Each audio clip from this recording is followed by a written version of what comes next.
dia, muito bom dia, muito bom dia. Hoje é dia 21 de setembro de 2021, uma terça-feira. Que coisa maravilhosa, não? De amor. Chegamos à reflexão do capítulo 7 do Evangelho de Lucas. Estamos avançando. Muito bom dia, Marcos. Que bom tê-lo aqui.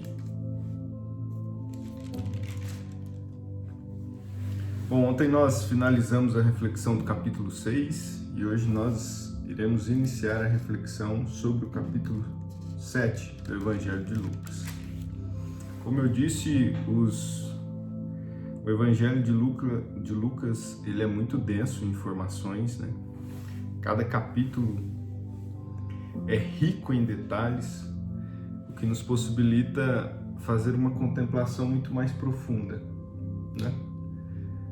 Na verdade, nós teríamos assuntos suficientes para passar uma semana inteira sobre um capítulo só do Evangelho de Lucas. Bom dia, mãe. E o que é magnífico, né? Isso nos dá a expectativa de que sempre teremos algo novo para contemplar, sempre teremos algo novo para refletir. E isso é muito bom, não é? Vamos esperar só mais um minutinho e já damos início à nossa reflexão e logo em seguida a nossa contemplação. Bom dia, Antonielle, que bom tê-la aqui. Todos os dias nós fazemos a reflexão da palavra, a contemplação intencional e o diálogo entre o eu e o eu, que é extraordinário em nossas vidas, nessa busca por um processo de intimidade, essa busca constante para um processo de conexão, um processo onde nós evoluímos constantemente. Vamos mandar essa live para alguém, compartilhar com o aviãozinho, compartilhar para umas 10 pessoas aqui. Vamos lá.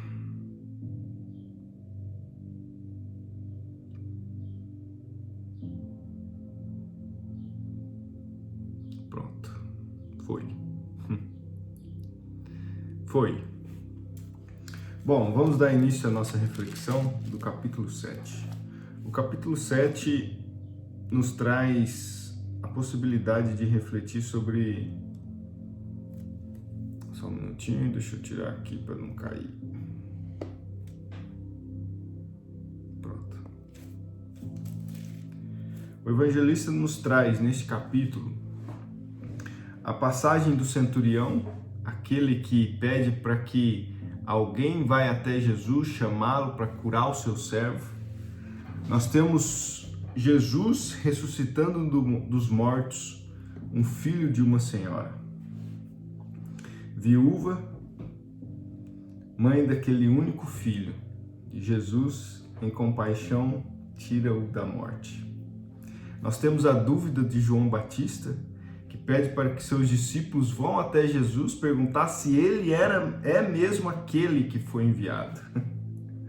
E nós temos a mulher pecadora, extremamente pecadora, diz a palavra, que chora aos pés de Cristo, derramando suas lágrimas sobre os pés de Cristo, ungindo seus pés com unguento e recebendo o perdão dos pecados. Este capítulo é maravilhoso para que nós possamos buscar uma compreensão de como nós podemos nos comportar em nossas vidas, não é? Bom dia, Geni, que ótimo tê-la aqui. Adriana, que bom. Bom, vamos dar início à passagem do centurião. O centurião, o Senhor, aquele que governa pessoas, tem um servo do qual ele adora muito, do qual ele tem muitos carinhos por ele, e pede para que então um ancião, esse centurião, ele reconhece que ele precisaria de ajuda para chamar a atenção de Cristo. E ele então pede para um centurião, para um ancião, ir até Jesus e pedir para que ele venha curar o servo dele. E do versículo 6 em diante, Jesus vai. E Jesus foi com eles. E quando já estava perto da casa, o centurião enviou-lhes amigos, dizendo: Senhor, não te incomodes, porque eu não sou digno de que tu entres debaixo do meu telhado. E por isso, nem eu considerei-me digno de ir até ti. Mas dize uma palavra, e o meu servo será curado. Porque eu também sou homem sob autoridade, e tenho soldados sobre mim. E eu digo a um, vai, e ele vai. E a outro, vem, e ele vem. E ao meu servo, faz isto, e ele faz. Quando Jesus ouviu essas coisas, maravilhou-se dele. E voltando-se, disse à multidão que o seguia: Digo-vos, eu não encontrei tão grande fé, não em Israel. A palavra que fica na minha reflexão e que eu gostaria de passar para vocês nesta passagem do capítulo 7 é quando o centurião fala de autoridade. O centurião reconhece a autoridade em Cristo. Ele reconhece a autoridade em Cristo sobre o mundo. Ele reconhece a autoridade de Cristo sobre todas as coisas, a ponto de dizer: não é preciso nem que o Senhor chegue perto, basta uma única ordem. Esse, de fato, é a materialização daquilo que Jesus nos ensina em Mateus, se eu não me engano, 22, 21. Deixa eu ver se eu encontro aqui.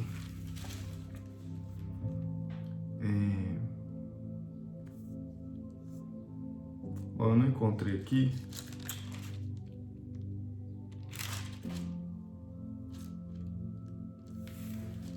Essa é a materialização daquilo que Cristo nos ensina quando ele fala: o que pedirdes, crendo que já recebereis, vos será dado.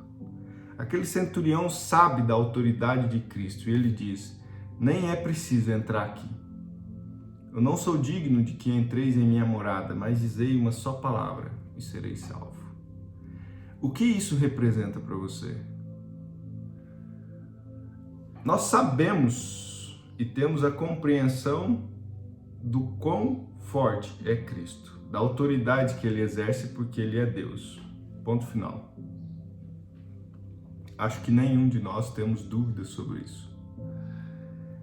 A pergunta é: nós temos essa verdade dentro de nós a ponto de dizer assim: Senhor, pode ir, vai, eu sei do seu poder, pode fazer, eu confio 100%. Diz uma só palavra e eu serei salvo. Essa ação, essa motivação de dar o comando e dizer assim: eu preciso disso e sei que receberei. Você tem essa fé? Você tem essa compreensão? É uma pergunta que nós precisamos nos fazer todos os dias, para que nós possamos compreender e entender de fato qual é a autoridade de Cristo. E o Evangelho, neste capítulo, para reafirmar a autoridade de Cristo sobre todas as coisas, nos traz o próximo milagre que ele provoca, que é ressuscitar dos mortos um filho de uma mãe viúva, um filho único de uma mãe viúva. E ele diz assim, do versículo 12 em seguinte: ora, quando ele chegou perto da porta da cidade, eis que ali um homem morto era carregado para fora, filho único de sua mãe, que era viúva, e uma grande multidão estava com ela. E vendo-a, o Senhor se compadeceu dela e disse-lhe: não chores. E chegando-se, tocou a esquife, e os que o levavam pararam. E ele disse: jovem, digo-te, levanta-te. E o que estivera morto sentou-se e começou a falar. E ele entregou à sua mãe. Jesus se compadeceu da mãe. Foi lá e realizou o milagre. Jesus sentiu a fé do centurião, foi lá e curou o servo. Nós temos a capacidade, e aqui está demonstrado, se agirmos na polaridade correta, na intensidade correta dos nossos corações, de produzir o extraordinário na vida de outras pessoas também. Isso é magnífico, não é? Para mim isso é magnífico.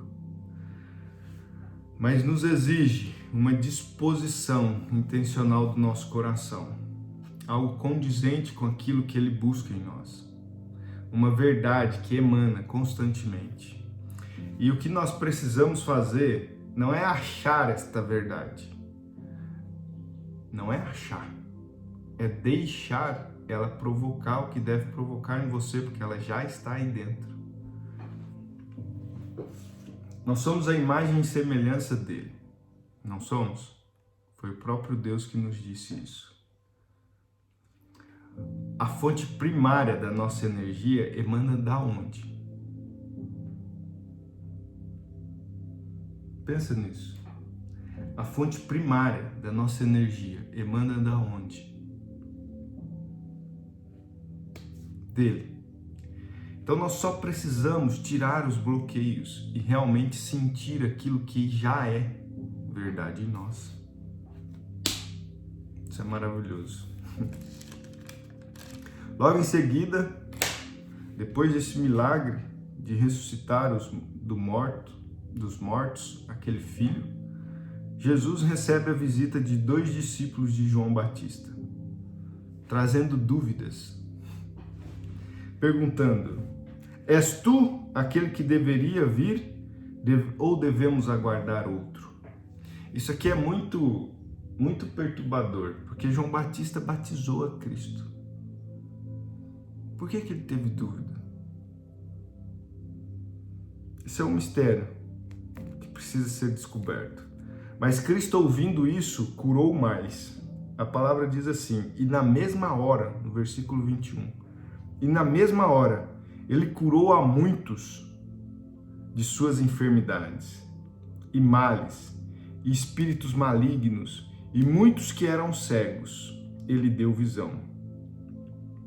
Então Jesus respondeu e disse-lhes: ide e anunciai a João as coisas que ouvis e vedes, que os cegos veem, que os coxos andam, que os leprosos são purificados, que os surdos ouvem, os mortos são ressuscitados, e aos pobres é pregado o evangelho. E aí Jesus complementa: e abençoado é aquele que não se ofende em mim. Será que João estava ofendido em Cristo? É uma pergunta para ser refletida, mas não é o nosso objetivo da nossa reflexão hoje. E logo em seguida, depois que Jesus manda os discípulos de João retornarem para João e dizer o que estava acontecendo, ele ensina os que estavam à sua volta e reconhece a nobreza de João. Entre os nascidos de mulheres, ele é o maior. Mas logo em seguida, Cristo nos apresenta a pequenez de João Batista diante do reino dos céus, diante do reino de Deus. No versículo 28 ele diz assim: eu vos digo que entre os nascidos de mulher não há maior profeta do que o João, o Batista. Mas aquele que é menor no reino de Deus é maior do que ele.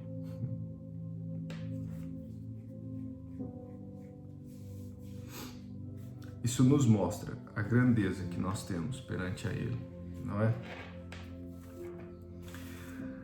Logo em seguida, tem a passagem onde Cristo compara os fariseus que estavam diante de João Batista, estavam diante de Cristo, e mesmo assim eles não os reconheciam. E depois nós temos a passagem da mulher, da pecadora, que diz assim, no versículo 38 e seguinte. No versículo 37, um fariseu chama Jesus para ir até a casa dele e comer com ele. E no versículo 37 seguinte diz: e eis que uma mulher da cidade, que era uma pecadora, e a palavra diz, era uma pecadora, e ele frisa isso, tá? Sabendo que Jesus estava à mesa na casa do fariseu, trouxe um vaso de alabastro com unguento e, ficando atrás dos seus pés, chorando, começou a derramar lágrimas sobre os seus pés e enxugava-lhes com os cabelos de sua cabeça e beijava-lhe os pés e ungia-os com unguento. Ora, quando o fariseu que o havia convidado viu isto, falava consigo, dizendo: se este homem fosse profeta, saberia quem e que tipo de mulher é esta que o toca, pois ela é uma pecadora.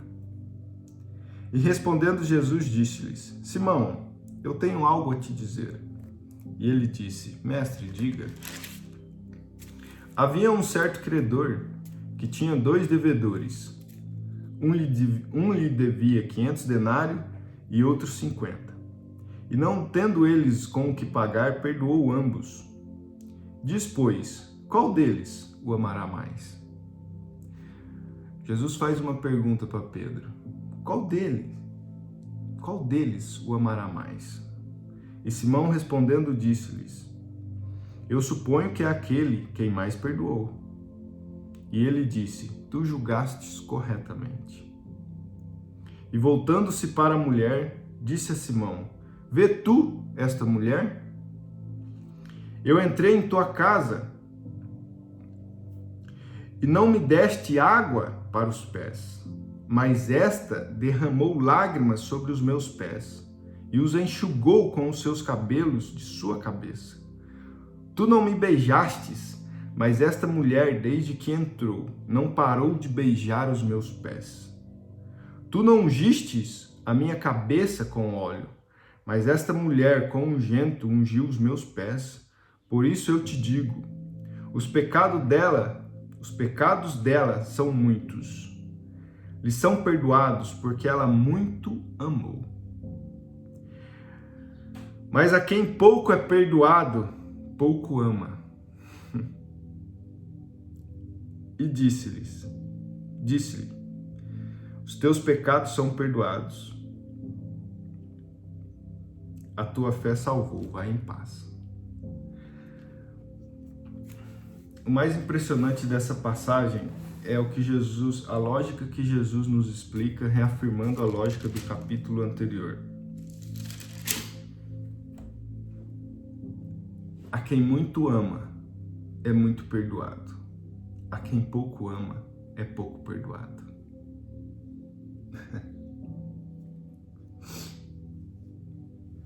É impressionante isso, não é? Essa aqui está uma lógica. Na verdade, uma lei para nós. Algo que nós devemos, de fato, trazer para as nossas vidas. Aquele que pouco ama, pouco será perdoado. Aquele que muito ama, muito será perdoado. O reconhecimento de quem nós somos, essa mulher, como centurião, reconheceu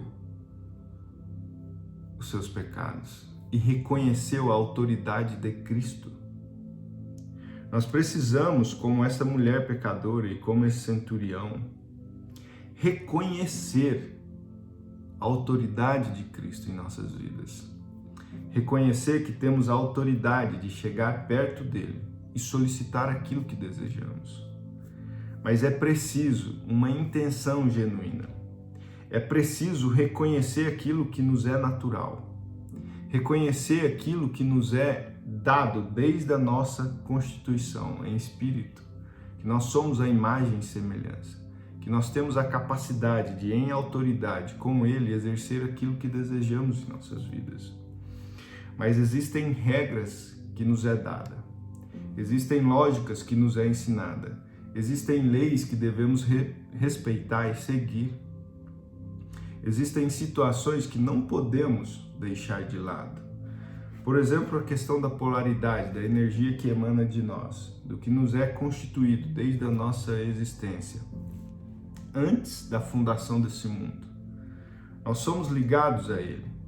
O que emana de nós é uma energia primária vindo dele, uma energia positiva. Nós, no exercício do nosso livre-arbítrio, escolhemos dar intenção a outros tipos de energia. Da onde você está tirando isso, Paulo? De reflexões? De reflexões com o que acontece comigo, com a leitura e com o que eu busco. Esse centurião sabe da autoridade de Cristo. Ele reconhece a autoridade de Cristo porque ele sabe de onde é emanado. Da mesma forma, essa mulher, reconhecendo que Jesus tem o poder de perdoá-la, reconhece e o ama. Muito o ama. E todos os seus pecados são perdoados. Jesus percebe o coração daquela mãe. Ele compreende, ele tem compaixão dela. Ele vai lá e levanta o filho dos mortos. Quando João Batista tem dúvida da sua autoridade, ele muito resolve. Ele muito cura. E diz aos discípulos de João Batista: vai lá e conta o que você viu aqui.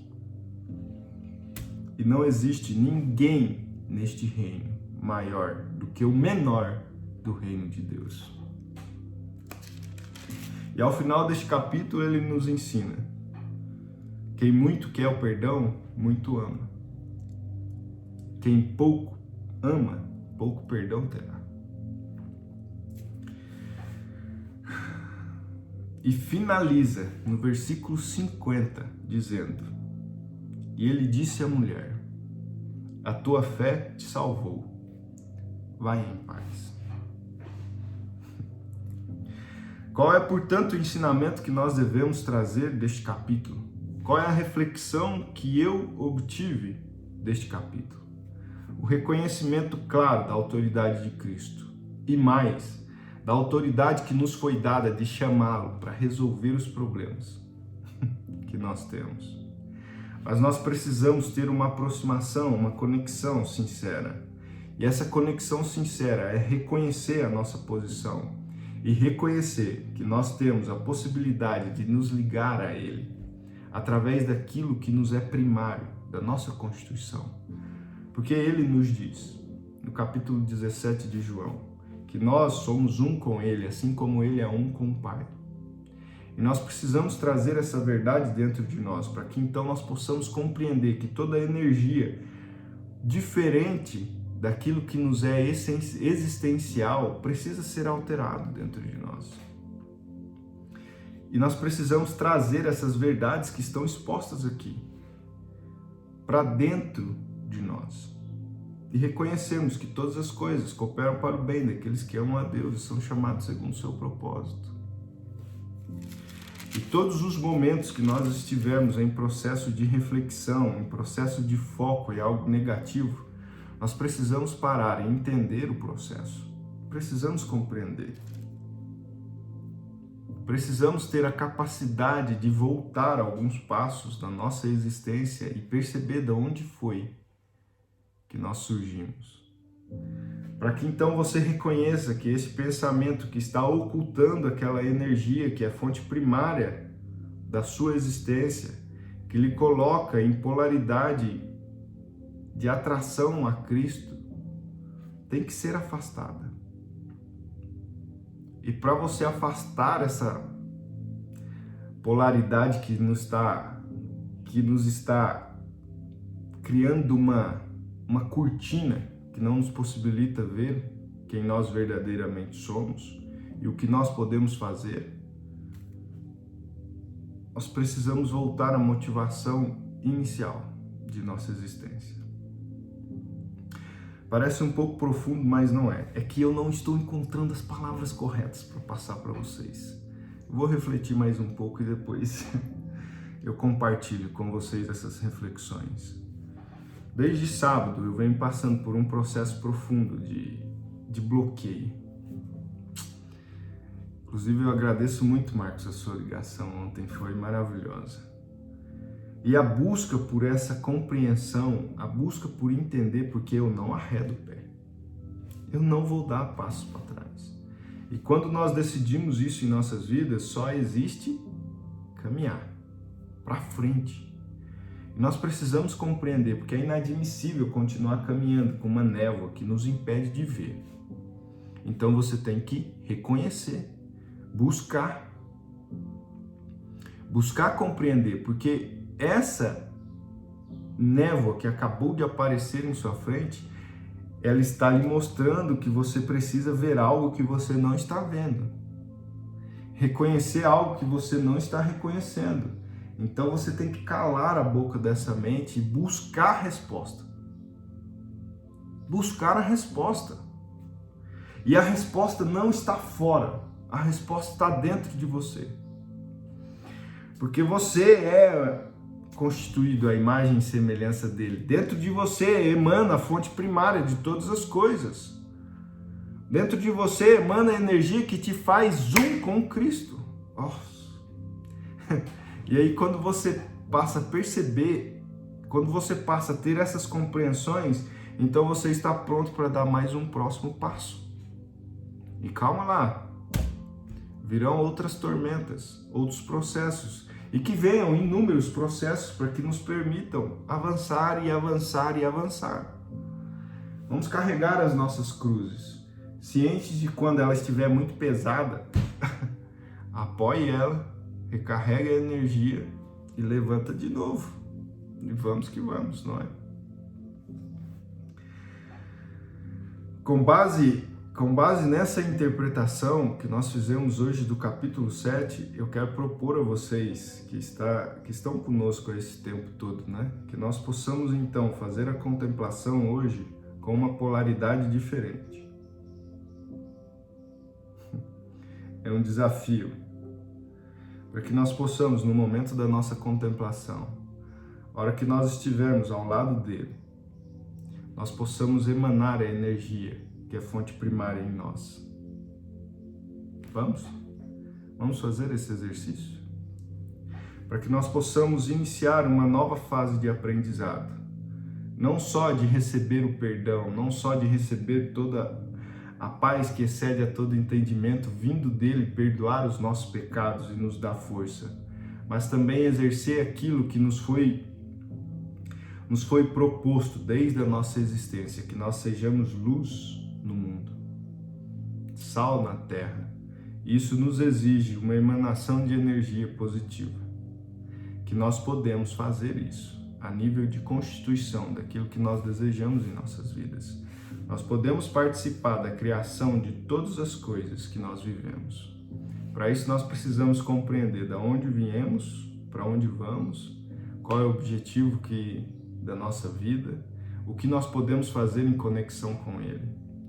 Reconhecer que ele habita dentro de nós, reconhecer que nós temos a capacidade de pedir para que ele esteja ao nosso lado, porque nós estamos um com ele.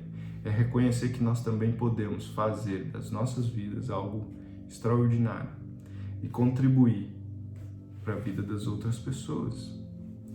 Mas para isso eu preciso verdadeiramente sentir que de mim sai energia, que de mim jorra uma fonte de água viva também. Não é? Então vamos para a nossa contemplação. Vamos arrumar aqui o som. São 5 minutos. Então o processo, cada um faz da forma que achar. O objetivo é nos conectar com ele, silenciar a nossa mente e começar a emanar fontes positivas de energia. Como que é isso, Paulo? Só sinta saindo energia de você. Como se você se conectasse com ele e ele desse a você a capacidade de você transmitir coisas positivas. Vamos voltar a música aqui.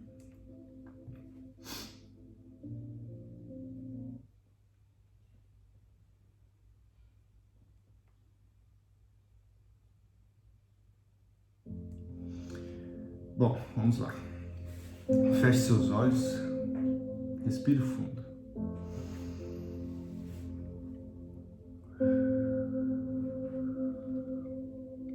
Mais uma vez.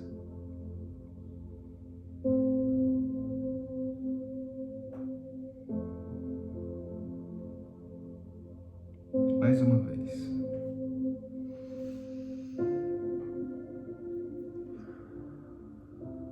Afaste todos os seus pensamentos agora.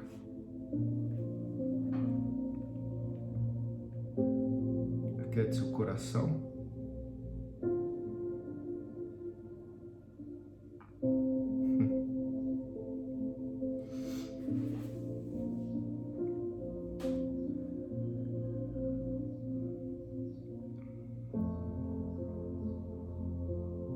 Cristo espera você bem ali.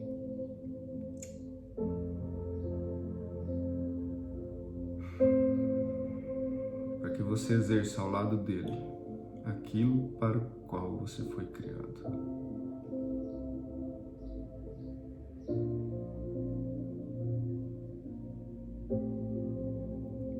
Chegue próximo dele. Sinta a presença. E permita que essa energia flua dentro de você. E que se espalhe por tudo e para todos.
Acabou o nosso momento de contemplação. Que coisa maravilhosa, né?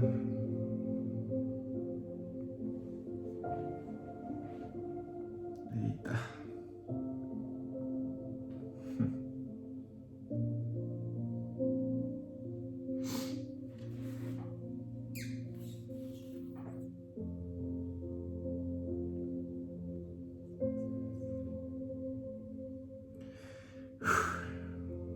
Retomando a realidade. Ai, ai.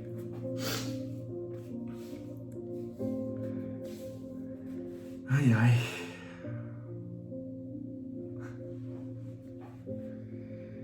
Jamais, meu amigo.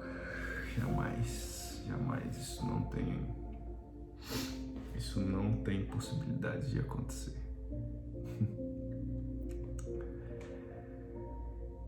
Ai, ai, foi uma experiência diferente, não foi? É diferente, né? Porque são 3 experiências que nós podemos passar na contemplação. A experiência de limpar e não pensar em nada, de exercer o comando da nossa mente. Nós temos a experiência de receber o amor e nós temos a experiência de transmitir essa energia. São 3 exercícios que nós podemos fazer na contemplação e são importantes para o processo de evolução. Saber silenciar, saber tirar a nebulosidade que habita dentro de nós, termos a compreensão de que nós temos a capacidade de receber a energia da fonte primária de todas as coisas, que é Deus. E nos é dada essa capacidade. E nós temos ainda o poder de transmitir isso, de levar isso, de transmitir. É como se fosse uma antena, você limpa as frequências negativas, prepara-se para receber o sinal e você recebe esse sinal. E esse sinal te transforma como um todo. Então depois você transmite, não é? Então são 3 exercícios dentro da contemplação que nós podemos fazer.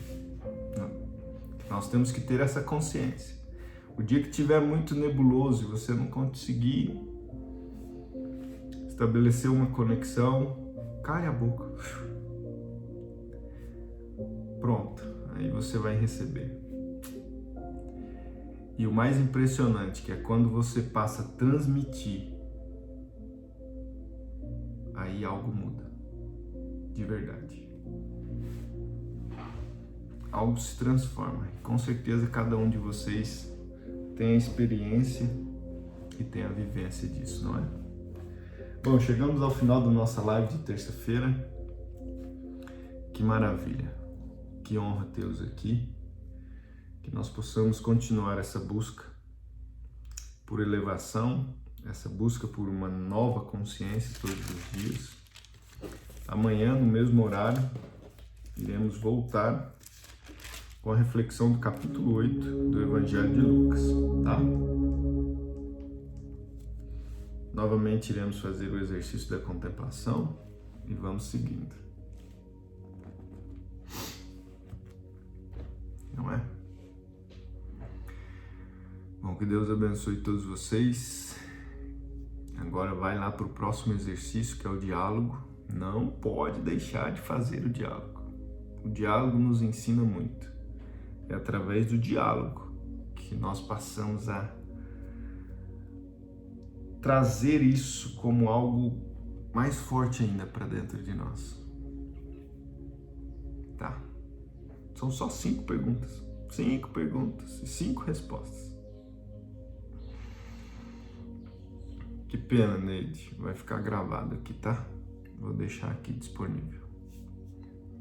Bom, tenham uma ótima terça-feira e até amanhã, se Deus quiser. Um abraço a todos. Até mais.